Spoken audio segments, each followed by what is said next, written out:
Michael J. Cole here with Get Your Rock Out, Day 2 of SOS Festival, and I'm here today with... Beck from IDestroy. So, Beck, how you doing? I'm very good, thank you. How are you?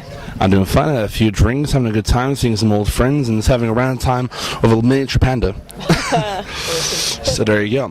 So, you played today at SOS Festival, and I have to ask, how do you think today's performance went? Well, I really enjoyed it, and it seemed to go down quite well, so that's good news. Yeah. So I'm wondering, how did IDestroy come together as a band? Well, probably about a year and a half now. We had our first practice. I knew the band, I knew Becky and Jen from studying with them in uni. Oh, cool. So yeah, I wrote some songs and I was like, oh, let's get together and play, and then we did, and it worked really well, so we decided to form the band. Yeah. So, there's, I've been saying this to a few of my colleagues today, but IDestroy does remind me a lot of the Runaways in a large way. Yeah, yeah. It's like, I'm in the front and I'm thinking, you remind me of Joan Jett in terms of the guitar and the vocals, that kind of very punkish spirit with that kind of classic hard rock in your face attitude. Yeah. And on a free single coil pickup Telecaster as well. Yeah. That's some tone right there. Yeah. So, I wanted to ask first, really, on this part, what inspired you to start playing this style of music? What inspired me? This style in particular, or what we do with IDestroy, I've really been influenced by the Riot Girl bands back in the 90s. Okay. So bands like Bikini Kill and X-Ray Specs.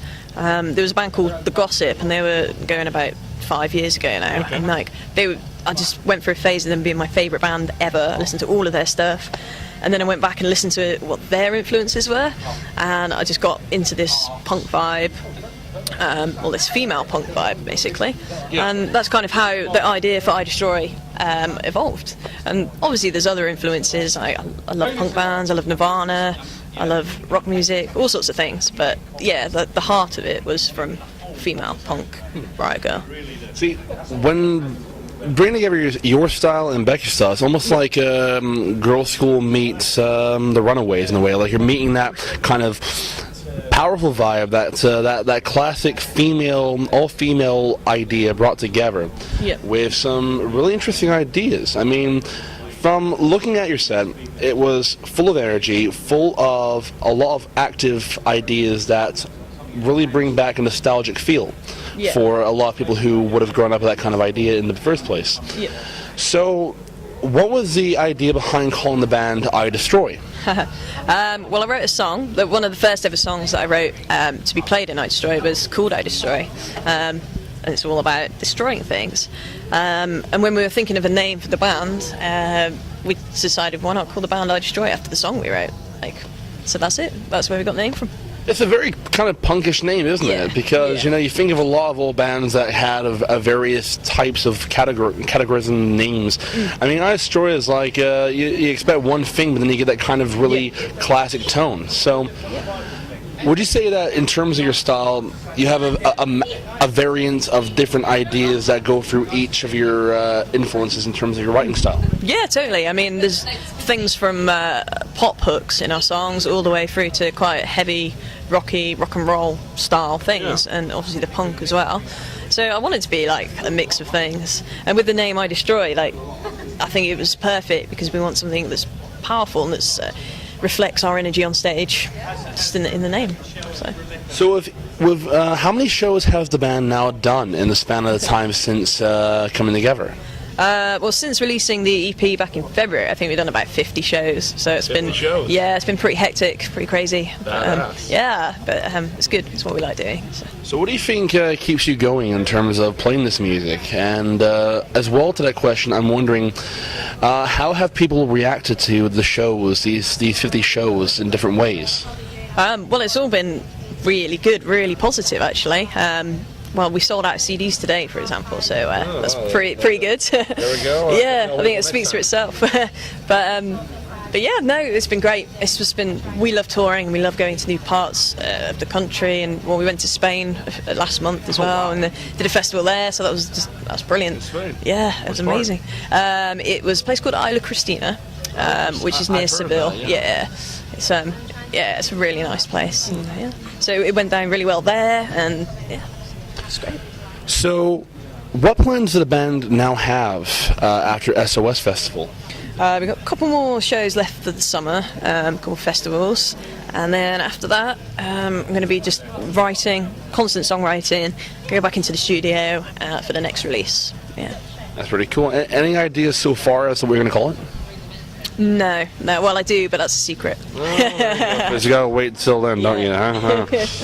So, between all three of you, how does the chemistry work with all three band members in terms of writing process and stage energy? On stage, I think it's a really natural thing. It's not as if we think about what we're going to do on stage. We just get on stage and do it, which is great. Yeah, it's perfect. And in the studio, I mean, I tend to write the demos, write all the parts and stuff, and then take it to the band, and then we really work on it. Then get it ready for the studio. So yeah, that's how it works, really. Pretty cool. So in your free time when you're not playing music, what do you do to relax and when you're not actually thinking about music or playing the guitar in general? Well, that is a very good question. I find it hard not to. I find it hard to stop thinking about music. Really, there's always something to do.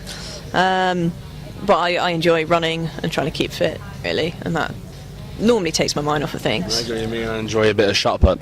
Yeah, definitely. Yeah, that's good.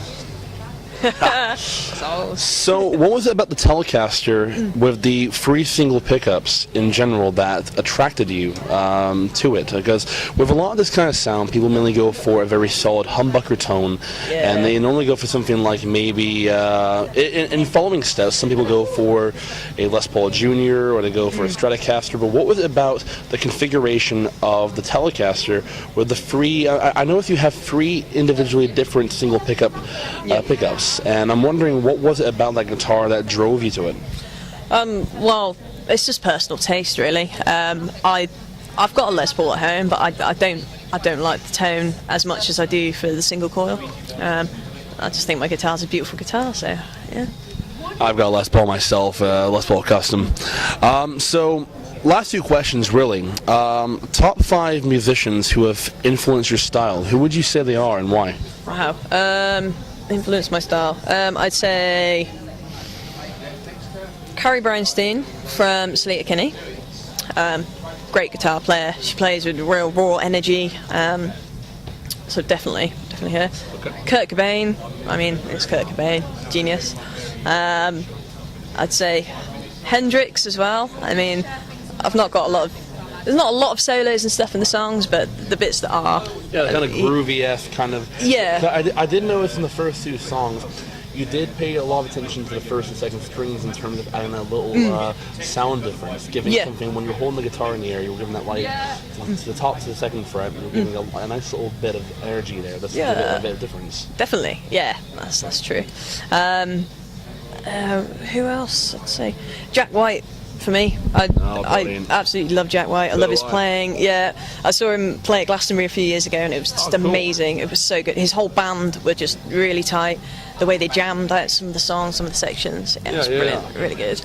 And I like the fact that, back in the White Stripes as well, some of the riffs are really simple, but just genius, really good. I've always enjoyed his. I actually enjoyed his DVD where there was the Edge and Jimmy Page, and all three of them were doing like a little jamming thing. And I remember just seeing Jack White just nailing strings onto a piece of wood, trying to create that kind of effect. And I know that for a long time he's used a plastic-esque guitar, you know, that to get that kind of really tense kind of sound from the strings. Definitely, it's really interesting and creative ways of playing. Definitely, that's cool. On one more, I'd say Nathan Howdeshell from The Gossip, which not a lot of people probably would have heard of. He used to play his guitar just out of tune and just smash that guitar, you know, and he's just cool. It sounded cool. It was really punk, just the whole vibe of it, I just loved. You know, there's another band I could actually compare you guys to. Would be the Addicts. Oh, okay. Yeah, because, you know, that Telecaster sound, that kind of attitude, that kind of just having fun on stage while still keeping a kind of appearance with showing people this one side to another kind of thing. I mean, it's, I don't know what it was, but it's like I tell you guys, there's the Runaways and then there's the Addicts. It's like it's a combination between all these things, but adding those musicians in from what you said, that's a mixture right there that is really different from the usual, and that's pretty cool. So I guess the final question is, for the people watching at home and for the people who've attended the show today, what do you have to say to everyone at home? Everyone at home, wow. If you've not checked out our music, that would be good. Check out our music, that would be cool. Yep. Well, I'm Michael J. Coyle with Get Your Rock Out. And I'm Beck, and it was great chatting to you. See you guys next time, and thank you for watching. Until then, have a great